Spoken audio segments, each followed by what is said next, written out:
V računalniški učilnici pri predmetu poslovni projekti s pomočjo strokovne literature in interneta ustvarjamo poslovne načrte. V poslovnih načrtih uporabimo vse znanje, ki smo se ga v preteklih letih naučili.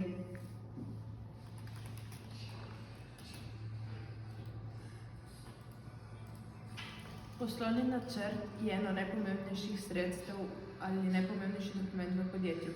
In vsakdo, ki se odloči za podjetništvo, bi ga moral imeti. Je kot neke vrste zemljevid, ki nam omogoča, da pravočasno odkrijemo pomanjkljivosti v zvezi z našo poslovno idejo. Imaš idejo, bi jo rad realiziral, pridi na našo šolo in ti bomo pomagali.